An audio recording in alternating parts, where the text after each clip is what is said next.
موجود ہیں۔ میں ابھی سیدھا اڈیالہ جیل کے باہر سے ہی آ رہا ہوں۔ اڈیالہ جیل تک تو ہمیں نہیں جانے دیا گیا، 2 میل دور روک دیا گیا۔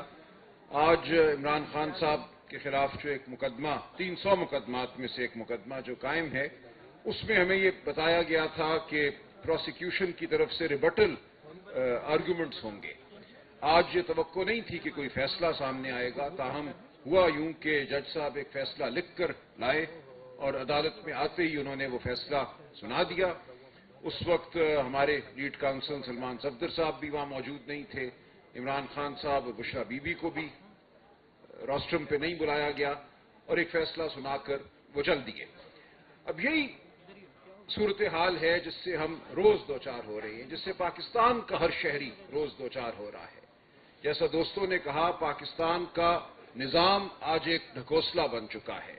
ہمیں کہنے کو عمارتیں نظر آتی ہیں جن پہ لکھا ہوتا ہے عدالت، ہمیں دیگر جو ہمارے آئینی عہدے ہیں، جو آئینی ہماری جو انسٹیٹیوشنز ہیں، ادارے ہیں، ان سے منسوب عمارتیں نظر آتی ہیں، لیکن روح کہیں بھی نہیں ہے۔ یہ تمام ادارے آج آلہ بن چکے ہیں جبر کا۔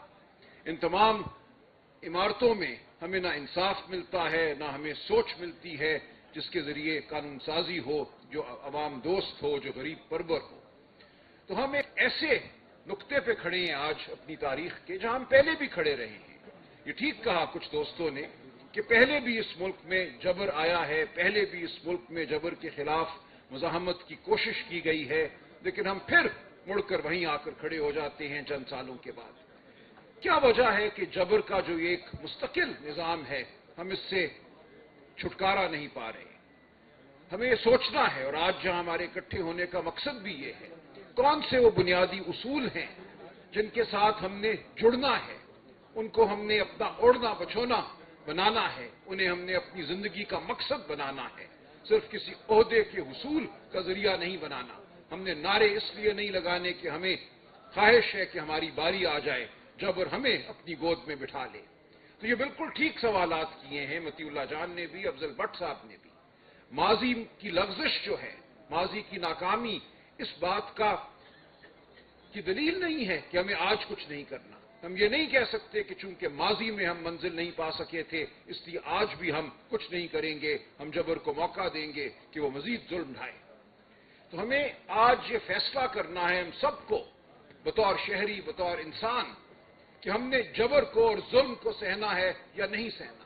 اس کا کوئی تعلق کسی سیاسی جماعت سے نہیں ہے، پی ٹی آئی سے نہیں ہے، پیپلز پارٹی سے نہیں ہے، نون لیگ سے نہیں ہے، کسی سے نہیں ہے۔ اس کا تعلق ہم سب کے انفرادی ضمیر سے ہے۔ کیا ہم ایک آزاد لوگ ہیں؟ کیا میں ایک آزاد شخص ہوں یا نہیں ہوں؟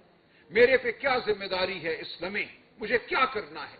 کیا مجھے ڈر کر کہیں آسودگی ڈھونڈنی ہے؟ کسی دڑبے میں بند ہو جانا ہے؟ کیا مجھے کہنا ہے کہ میں سامنا کرنے کی سکت نہیں رکھتا جبر کی، اس لیے مجھے رہنے دو سکون سے کہیں؟ یا مجھے اپنے آپ کو پیش کرنا ہے، جبر کے سامنے کھڑا ہونا ہے، ظلم کے سامنے کھڑا ہونا ہے اور کہنا ہے کہ تم ظالم ہو، تم جابر ہو، تمہارے جبر کو، تمہارے ظلم کو میں نہیں مانتا؟ یہ فیصلہ ہم میں سے ہر ایک کو کرنا ہے انفرادی طور پر۔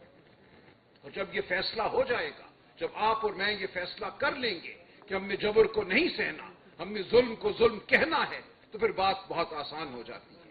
یہ پیغام لے کر ہم نے ہر پاکستانی کے پاس جانا ہے کہ تم ایک آزاد شخص ہو، تمہارے حقوق ہیں، تم انسان ہو، بطور انسان تم احترام کے قابل ہو۔ اس ملک میں اشرافیہ کی حکومت بہت ہو چکی۔ آج اگر اس ملک میں 40% بچے 15 سال کی عمر میں سٹنٹڈ ہیں، ان کا دماغ اور ان کے جسم ان کی عمر کے حساب سے کم ہیں، اگر آج 60% بچوں کو 15 سال کی عمر میں کوئی تعلیم میسر نہیں ہے، تو اس کی کوئی وجہ ہے۔ وجہ یہ ہے کہ 78 سال سے اس ملک پر ایک طبقہ حکمرانی سنبھالے ہوئے ہے، مسلط ہے، وہ عوام کا نمائندہ نہیں ہے، اس کی اپنی ترجیحات ہیں۔ ایک ایلیٹ سٹیٹ بن چکی ہے پاکستان کی ریاست۔ یہاں ایک دن بھی ہم نے وہ حقوق نہیں پائے جن کا وعدہ ہم سے کیا گیا، جو آئین ہم سے وعدہ کرتا ہے۔ ہم بولنا چاہیں تو ہمارے اوپر ایف آئی آر کٹتی ہے، اور کچھ نہیں تو دفعہ 144 کے ذریعے ہماری زبان اور ہمارے قدم جو ہیں ان کو روک دیا جاتا ہے۔ تمام بنیادی حقوق جو آئین میں دیے ہوئے ہیں وہ بے معنی ہیں۔ تو ہمیں اب فیصلہ کرنا ہے کہ ہم نے کرنا کیا ہے، ہم نے کیسے آگے بڑھنا ہے۔ تو جیسا کہ متی اللہ نے کہا، جیسا کہ اور دوستوں نے کہا، اس کا تعلق اب ہماری ذات سے ہے، لیکن اکیلے ظاہر ہے ہم کچھ نہیں کر پائیں گے، ہمیں اکٹھے آگے بڑھنا ہے، ہمیں اپنی آواز بلند کرنی ہے۔ آج عمران خان صاحب نے جیل سے ایک پیغام بھیجا ہے، ان سے مختصر ملاقات ایک وکیل صاحب کی ہو سکی۔ انہوں نے یہی کہا ہے کہ قوم اب تیار ہو اسٹریٹ موومنٹ کے لیے، کوئی اور اب ایوینیو باقی نہیں رہا، کوئی اور راستہ باقی نہیں رہا۔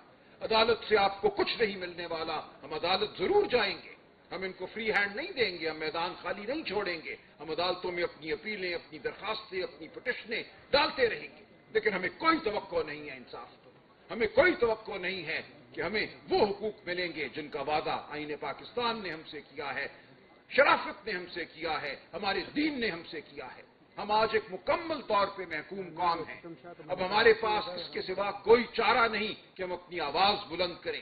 آواز ہم میڈیا کے ذریعے بلند نہیں کر سکتے، میڈیا پر قدغن ہے، میڈیا سینسر بھی ہو جاتا ہے، آزاد منچ صحافی نوکری سے نکال دیے جاتے ہیں، ان کو تنبیہ کی جاتی ہے، ان کے بچوں کی جان اور مال کا ان کو کہا جاتا ہے کہ وہ محفوظ نہیں ہے۔ کتنے آپ میں سے ایسے ہیں جو آ کر ہمیں بتاتے ہیں کہ ان کے ساتھ کیا ہو رہا ہے؟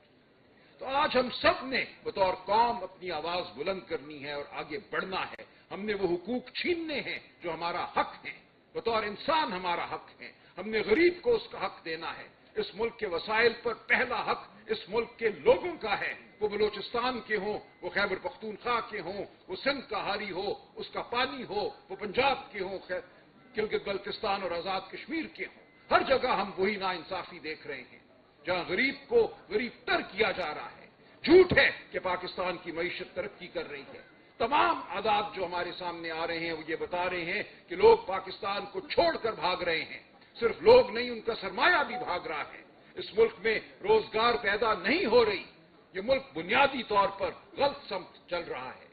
تو ہم نے اس ملک کی سمت کو ٹھیک کرنا ہے، ہم نے وہ وعدے پورے کرنے ہیں جو اس ملک کے عوام سے کیے گئے۔ ہم نے اب فیصلہ یہ کرنا ہے بطور انسان، بطور قوم، بطور سیاسی ورکر، بطور صحافی، بطور وکیل کہ ہم کہاں کھڑے ہیں۔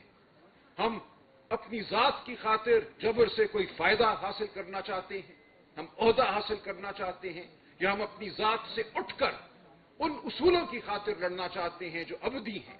ہم اس غریب کے لیے لڑنا چاہتے ہیں جس کا اور کوئی سہارا نہیں ہے، جس کو نہ تعلیم حاصل ہے نہ جس کو صحت حاصل ہے۔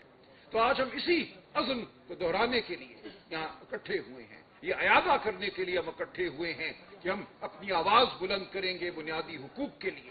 ہمیں ایک میثاق چاہیے ان بنیادی حقوق کے حوالے سے، ہمیں بالکل اقتدار نہیں چاہیے۔ اگر کوئی یہ سمجھتا ہے کہ میں یا پی ٹی آئی یا عمران خان اقتدار کے لیے کھڑا ہے، ہم اقتدار کی جنگ لڑ رہے ہیں، تو یہ غلط ہے، یہ جھوٹ ہے۔ اگر ایسا کرنا ہوتا تو عمران خان بہت پہلے سمجھوتا کر لیتا، آج وہ کسی محل میں بیٹھا ہوتا، شاید وزیر اعظم بھی ہوتا۔